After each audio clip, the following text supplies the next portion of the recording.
Everyone, तो जो पिछली वीडियोस रही हैं उसमें हमने स्टडी किया है कोऑर्डिनेशन कंपाउंड्स जो हैं उनकी आईयूपीएसी नॉमेनक्लेचर कैसे देनी है ना।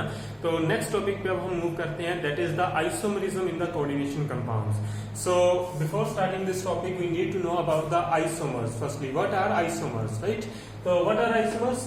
आइसो एंड मर्स, ठीक है, इन दोनों को जो वर्ड्स हैं इन दोनों को कंबाइन करके बनता है isomers. So what are isomers? Iso means के इक्वल एंड मर्स मींस के parts. So molecules which have the equal parts, they are called the isomers. Equal parts means they have the same metal, they have the same ligands, they are called the isomers. Technically अगर आप देखें तो technically what are isomers?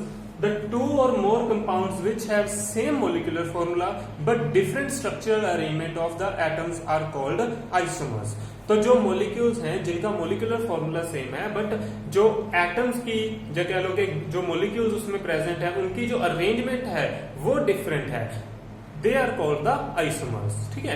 and the phenomena is called the isomerism। और यही जो मतलब shifting करनी है हमने, पोजीशन की शिफ्टिंग करनी है ना ग्रुप्स की, this concept is called the isomerism.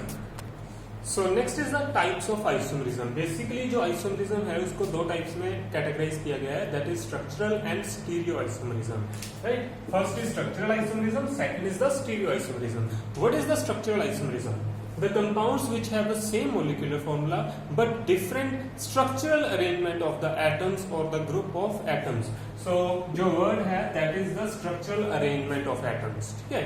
And in the stereoisomerism, the compounds which have the same molecular formula but different spatial arrangement of atoms or the group of atoms. तो इसमें क्या है? spatial arrangement of the atoms। तो ये जो दो words हैं इन दोनों में डिफरेंस है थोड़ा सा, स्ट्रक्चरल और स्पैटियल अरेंजमेंट में। स्ट्रक्चरल अरेंजमेंट का मतलब क्या होता है? स्ट्रक्चरल अरेंजमेंट का मतलब है कि जो मोलिक्यूल्स हैं, आइसोमर्स हैं, ऑब्वियसली मोलिक्यूल्स तो सेम ही होंगे। लाइक सपोज करो कि हमारे पास दो मोलिक्यूल्स हैं, उनमें एक ब्रोमीन प्रेजेंट है, ठीक है। तो ब्रोमीन जो है कभी वो एक जो मोलिक्यूल है उसमें ब्रोमीन सेकेंडरी वैलेंसी में है, दूसरे मोलिक्यूल में ब्रोमीन प्राइमरी वैलेंसी में है। तो उससे क्या फर्क पड़ेगा कि जो ब्रोमीन की पोजीशन है वो चेंज हो जाएगी। तो है तो दोनों मोलिक्यूल्स में सेम ही एटम्स हैं, लेकिन जो पोजीशन है उसका डिफरेंस है, ठीक है। तो इस तरह की जो शिफ्टिंग होती है that is the part of the structural arrangement. And next is the stereoisomerism. Stereoisomerism में क्या होता है कि it is the spatial arrangement of atoms, different spatial arrangement of atoms. Spatial arrangement of atom means के हमने जो ligands हैं उनको रोटेट करना है। अब वो लिगेंड अगर सेकेंडरी वैलेंसी में तो वो सेकेंडरी में ही रहेगा, उसको हमने प्राइमरी में नहीं लेके जाना है, ठीक है। लेकिन सेकेंडरी में उसको मेटल के साथ साथ हमने रोटेट करना है। अब अगर हम कोई एक दो ग्रुप्स को ऐसे रोटेट करेंगे तो क्या होएगा कि दो ग्रुप्स जो हैं वो कभी एक दूसरे के एडजेसेंट होंगे, कभी एक दूसरे के ऑपोजिट होंगे, तो उससे अलग अलग टाइप के आइसोमर्स बनेंगे जिन्हें बेसिकली हम सिस और ट्रांस आइसोमर्स कहते हैं, है ना। तो इस तरह की जो अरेंजमेंट है that is a part of stereo isomerism. So we will study this different types of structural and the stereo isomerism. हाँ जी, तो अभी देखते हैं कि स्ट्रक्चरल आइसोमरिज्म की डिफरेंट टाइप्स कौन सी हैं, राइट? तो फर्स्ट टाइप है ionization isomerism. What are ionization isomers? The molecules which have the same molecular formula but they give different ions in the solution। मतलब जो molecules हैं उनका molecular formula तो same है, लेकिन जब हम उनको solution में dissolve करते हैं, जब उनका ionization करते हैं तो उनमें जो ions बनते हैं they are the different ones। Like suppose करें कि हमारे पास एक molecule है CONH3 5Br and SO4। तो ये कोई मोलिक्यूल है, ठीक है, किसी का मोलिकुलर फॉर्मूला है, तो इसके हम डिफरेंट आइसोमर्स बनाते हैं, जैसे CONH3 5Br and SO4 and the next one is CONH3 5SO4 and Br।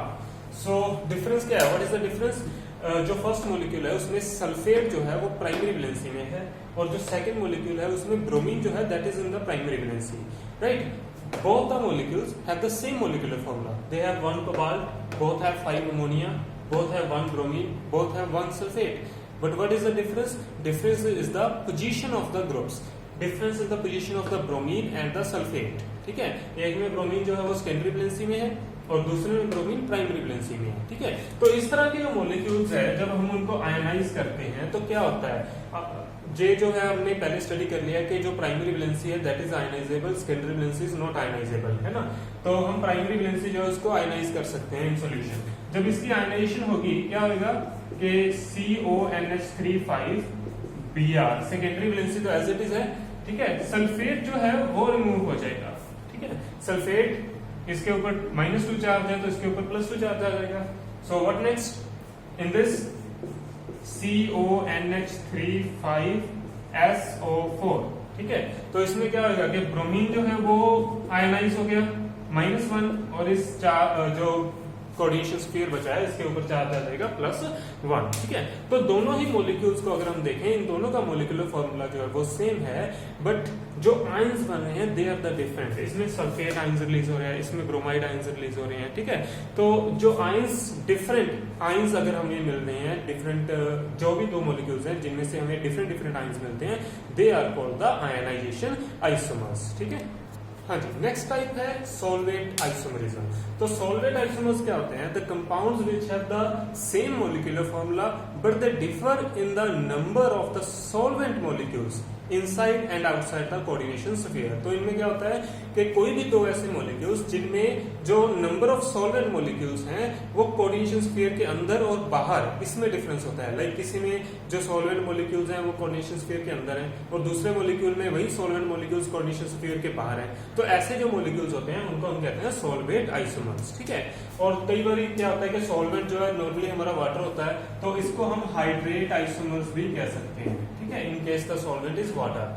तो जैसे सपोज करो एक मॉलिक्यूल है CrH2O6Cl3, ठीक है। इसके जैसे एक और मॉलिक्यूल है, इसमें हम क्या करते हैं कि वाटर जो है उसको बाहर ले जाते हैं, ठीक है। इसी मॉलिक्यूलर फॉर्मूले के साथ हम चेंजेस कर रहे हैं। तो हम क्या कर रहे हैं कि एक वाटर जो है उसको बाहर लेंगे, कोऑर्डिनेशन स्फीयर के बाहर लेंगे, ठीक है। अब सेकेंडरी वैलेंसी को भी सेटिस्फाई करना है, तो सेकेंडरी वैलेंसी को सेटिस्फाई करने के लिए क्या करना पड़ेगा कि क्लोरीन जो है उसको अंदर लेके आना पड़ेगा, ठीक है। तो सेकेंडरी वैलेंसी जो है वो सेटिस्फाई रखनी है, कोऑर्डिनेशन नंबर जो है वो सेम रखना है सब में, है ना। तो इसमें कोऑर्डिनेशन नंबर 6 है, तो इसमें भी कोऑर्डिनेशन नंबर 6 ही होना चाहिए। तो 5 वाटर हो गए और एक क्लोरीन हम अंदर ले आए, ठीक है। तो एक और बना सकते हैं हम CrH2O4 कर लेते हैं इस बार, और 2 क्लोरीन हम अंदर ले आएंगे, ठीक है। तो बाहर कितने क्लोरीन बचेंगे? 1 क्लोरीन और 2 वाटर मॉलिक्यूल्स हो जाएंगे, ठीक है। एक बार फिर से कर सकते हैं, 1 क्लोरीन और अंदर लेके आ सकते हैं, 1 वाटर और बाहर चला जाएगा। तो फिर इस बार क्या बनेगा? CrH2O3Cl3 and 3 moles of water.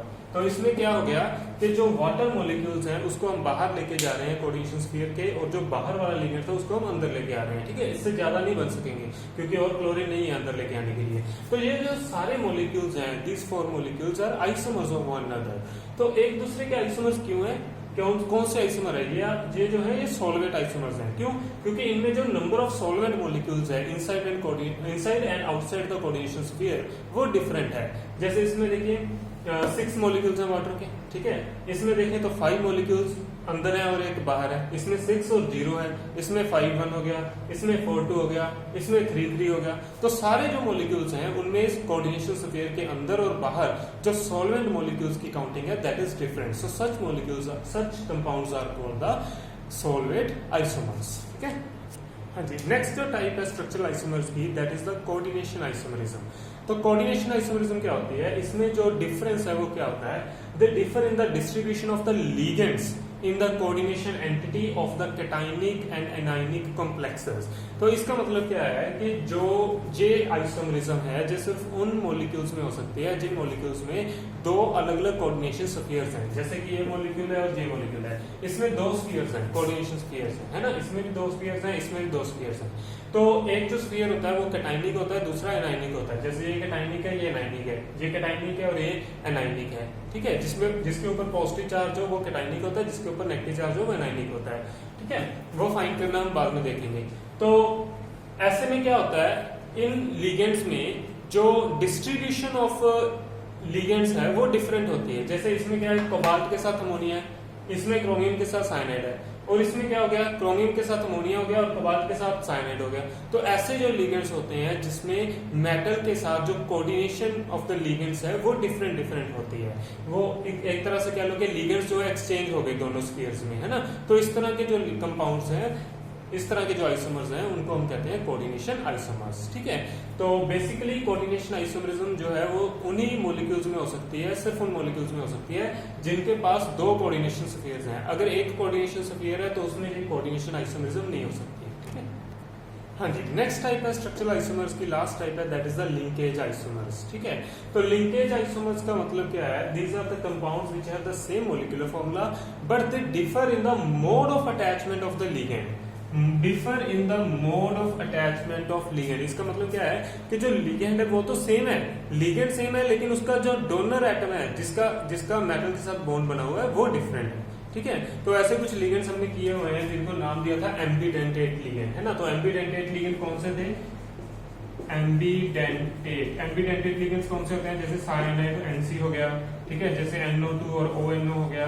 इसकी कुछ एग्जांपल्स हमने की हैं। तो साइनाइड में क्या होता है? कई बार कार्बन बॉन्ड बनाता है और नाइट्रोजन भी बना सकता है, या तो कार्बन बनाएगा या नाइट्रोजन बनाएगा, है ना। तो इस तरह की भी कई मतलब मॉलिक्यूल्स हैं जिनको हम एम्बीडेंटेट लिगेंड्स कहते हैं। तो लिगेंड वही है, एक ही है, लेकिन जो उसका डोनर एटम है वो डिफरेंट है। ठीक है, तो इस तरह के जो लिगेंड्स होते हैं वो लिंकेज आइसोमर्स शो कर सकते हैं। जैसे एक कॉम्प्लेक्स है CONH35 NO2Cl2, CONH35 ONO Cl2। ठीक है, तो इसमें क्या है? बाकी सब तो सेम है, डिफरेंस किसका है? सिर्फ NO2 और ONO। NO2 का नाम क्या होता है? नाइट्रिटो N। मतलब इसमें जो मेटल के साथ बॉन्डिंग होगी वो किसकी होगी? नाइट्रोजन की। और ये जो है ONO है, इसका मतलब इसमें जो मेटल के साथ बॉन्डिंग होगी वो किसकी होगी? ऑक्सीजन की होगी, है ना। तो इस तरह के जो कंपाउंड्स है जिसमें लिंक का फर्क होता है, बॉन्डिंग का फर्क होता है विद द डोनर एटम। ठीक है, तो जो लिगेंड है वो सेम है लेकिन डोनर एटम डिफरेंट है, तो इस तरह के कंपाउंड्स को हम क्या कहते हैं? Linkage isomers. ठीक है।